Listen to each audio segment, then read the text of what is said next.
Hopefully everyone's having a good day. My name's Andy. This is Finding Value channel. Today we're going to look at overall risks. And I'm looking at this from a different perspective. Hopefully you guys are thinking about this in your investments. So I'm just looking at all of the risks basically external to the company that the company may face. So there's a lot of external risks that the companies may face and that you may face. So I just want to bring those up and make sure that you're aware of those risks. So I call this kind of overall risks. So the problem, not having constitutional money, gold and silver, you're in basically the paper fiat game now. It used to be claim checks to real gold at $20 an ounce. That seems like a pretty good deal now. The Federal Reserve continually prints money to steal value from the existing currency in circulation. That is known as inflation. They are inflating the money supply, which steals value from the existing currency that is in circulation. You are now forced to put savings somewhere because if you keep it in the dollar declines between 5 and 10% per year. That is what multiple sources say in terms of shadow stats and all those other old calculation methods of inflation, not the new manipulated CPI numbers. So you're going to have to speculate in order to maintain your purchasing power no matter what you do because you can't keep it in the dollar. So the realization here is you speculate on stocks and you make paper gains. They tax those paper gains. So I just want to get this out in front of you. Stocks return 12% on average, let's say. You start with $1,000, you invest it, and you return 12% in 1 year. You pay taxes on that 12%. We're going to consider it a long-term capital gains. So you end up with $1,102. If you discount it back that 1 year using an 8% inflation rate, you end up with $1,013.84. You made $13 at a 12% return in real purchasing power gains. That is it. So is investing in an asset that returns 12% worth it? My answer is no. You're going to have to beat 12% to increase your purchasing power gains. Otherwise, you're going backwards. So what I want you to understand is the game. The game is rigged against you with the dollar declining as fast as it does. You need to figure out how to play a game that gets you off the grid and out of their currency. In my opinion, precious metals is that game. Rare that it is, it's very rare in history that precious metals are this cheap in relationship to all other assets and currencies. So it's an extreme valuation today that this is so cheap. And there's a lot of big risks out there. They steal all this wealth through the currency.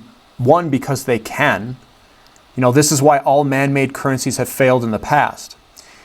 We've had a lot of unemployment and lots of deficit spending, which will put pressure on the currency. They must have inflation to keep the system running. The game is to make gains and transfer to something that preserves wealth outside of the system. That is the game. That is how you preserve your wealth and how you protect it against dollar debasement. So more risks. They are going to be desperate for tax revenue. Your 401k could be under attack by politicians for taxes. Your income could be under attack by taxes. Your investments and the companies themselves will be under attack for taxes. States need your money and they need more income. They're going to probably do more taxes. Your properties will probably be taxed more if you have physical properties, real estate. So how does one protect and preserve wealth in this environment? Where do you go? And you've got the dollar risk. As states and governments are spending lots, they are racking up debts everywhere. They have lots of unfunded liabilities, and I mean lots. They are going to tax the hell out of dollar-denominated assets. That's my guess. What if you are not in dollar-denominated assets that don't lose purchasing power gains? What if there is no great way to tax those holdings?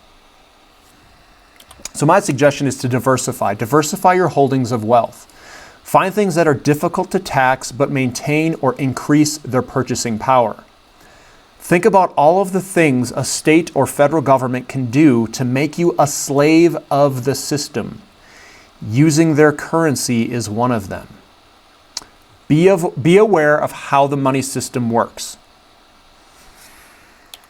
So the conclusion here is figure out ways to protect your money from taxes. If it's tax-protected accounts, physical precious metals, other items outside of this system, whatever it is. Preserving wealth is just as important as growing your wealth. And I just put this together so everyone is aware of what the game they're playing. The currency, when you use their currency, you're in their game. The only way to get out of it is to not use their currency, which means you're not playing their game. And there's very few ways to do that. And I know you've got some Bitcoin lovers out there, and that's probably why they love Bitcoin so much, is because it's out of the game. Precious metals is another avenue which is out of the game. One has a very large history, very long history, that's precious metals, and one has no history, basically.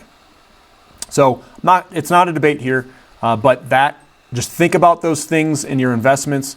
If you're investing in stocks in an account, that account is visible. That account will be taxed. They have to do 1099s. They have to do all sorts of things. I'm not recommending that you guys evade taxes. What I'm telling you is you can think of ways to protect your wealth that may be outside of the system that doesn't use dollars, might be another way to diversify your holdings. That's all I'm saying. If you appreciate this content or like this content, click the thumbs up. Please subscribe if you haven't. And thank you for listening. This is Finding Value.